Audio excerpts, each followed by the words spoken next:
আমার কড়াইটা বসিয়ে দিয়েছি, কড়াইটা গরম হয়ে গেছে। এবার তেল দিয়ে দেবো, 3 চামচের মতন তেল দিয়ে দিয়েছি। এখানে আমি 2টো আলু কেটে নিয়েছি, আলুটা একটু ভেজে নেব।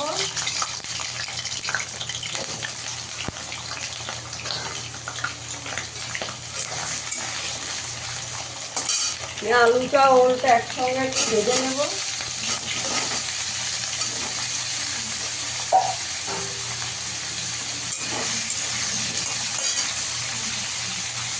একটু হলুদ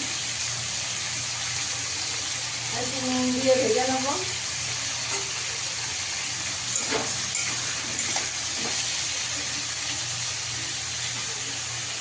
ঢাকা দিয়ে ভেজে নেব। আমার ওলটা আর আলুটা ভালো করে ভেজে নিয়েছি, এবার তুলে নেব।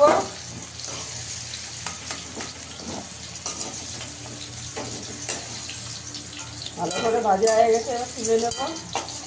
এবার এই তেলেতে আমি চিংড়ি মাছটা ভেজে নেব। এই যে আমি চিংড়ি মাছটা নুন হলুদ মেখে রেখেছি, ভেজে নেব। চিংড়ি মাছটা দিয়ে একটু হালকা করে ভেজে নেব।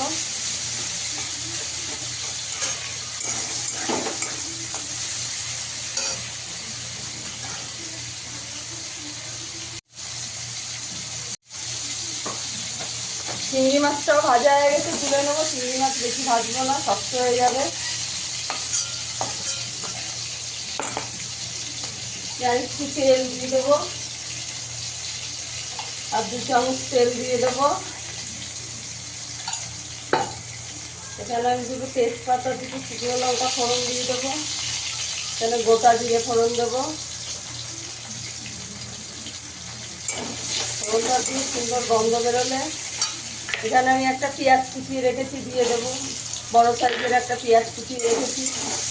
পেঁয়াজটা একটু লাল লাল করে ভেজে নেব।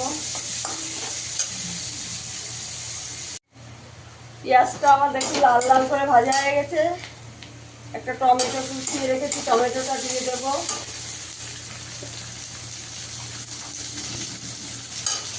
নুন দিয়ে দেবো, টমেটোটা তাড়াতাড়ি গলে যাবে।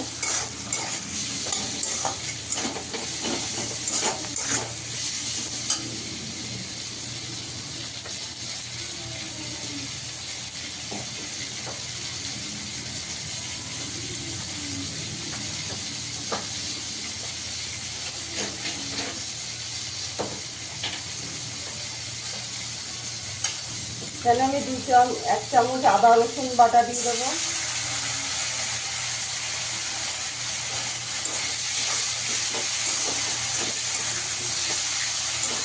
ভালো করে কষিয়ে নেবো, আদা রসুনের কাঁচা গন্ধ চলে যাওয়া অবধি। কিছু গুঁড়ো মশলা দেবো, এখানে আমি দেবো হলুদ গুঁড়ো দেবো, কাশ্মীরি লঙ্কার গুঁড়ো দেবো, 1 চামচ জিরের গুঁড়ো দেবো, 1 চামচ ধনের গুঁড়ো দেবো। মশলাটা নেড়ে একটু জল দিয়ে দেবো।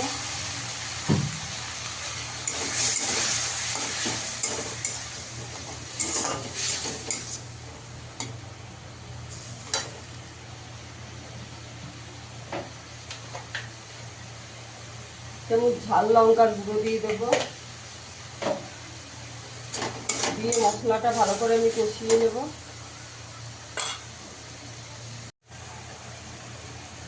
মশলাটা কষা হয়ে গেছে, এখানে আমি 2 চামচ দই ফেটিয়ে রেখেছি, দইটা দিয়ে দেবো। গ্যাসের আঁচটা একদম কমিয়ে দেবো, নাহলে দইটা ফেটে যাবে।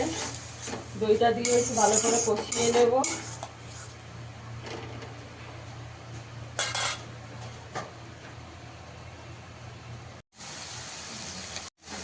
মশলাটা আমার ভালো করে কষানো হয়ে গেছে, মশলা দিয়ে তেল ছেড়ে গেছে দেখুন।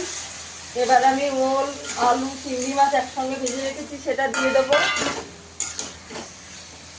দিয়ে ভালো করে কষিয়ে নেব।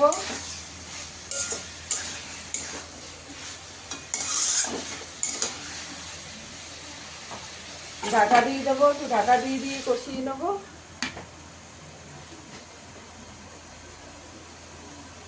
5 মিনিট ঢাকা দিয়ে রাখবো, গ্যাসের আঁচটা কমিয়ে, তাহলে সব সেদ্ধ হয়ে যাবে। ঢাকনাটা খুলে দেখে নেব। আমার তো কষানো হয়ে গেছে। এবার আমি একটু জল দিয়ে দেবো। এখানে আমি গরম জল করে রেখেছি, দিয়ে দেবো একটু, বেশি লাগবে না। সব সেদ্ধ হয়ে গেছে। 5 মিনিট ঢাকা দিয়ে দেবো। বন্ধুরা, আমার ভিডিওটা যদি ভালো লাগে লাইক করবেন, শেয়ার করবেন, চ্যানেলটিকে সাবস্ক্রাইব করে দেবেন, আর কমেন্টে জানাবেন আপনারা কি রেসিপি দেখতে চান আমাকে জানাবেন। ঢাকা দিয়ে দেবো 5 মিনিট। দেখুন আমার তরকারিটা হয়ে গেছে, সব সেদ্ধ হয়ে গেছে, ভালো করে হয়ে গেছে। এবার গরম মশলা দেবো,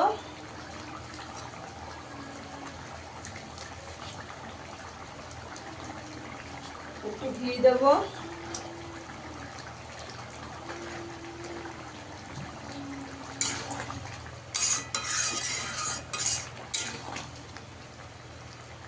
মিনিট ঢাকা দিয়ে রাখবো।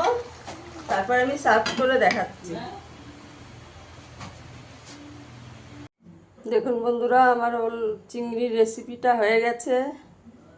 কেমন হয়েছে দেখতে, কি সুন্দর হয়েছে দেখুন, রংটা খুব সুন্দর হয়েছে। আবার ফিরে আসবো নতুন কোনো রেসিপি নিয়ে। ততক্ষণ ভালো থাকবেন, সুস্থ থাকবেন। ধন্যবাদ।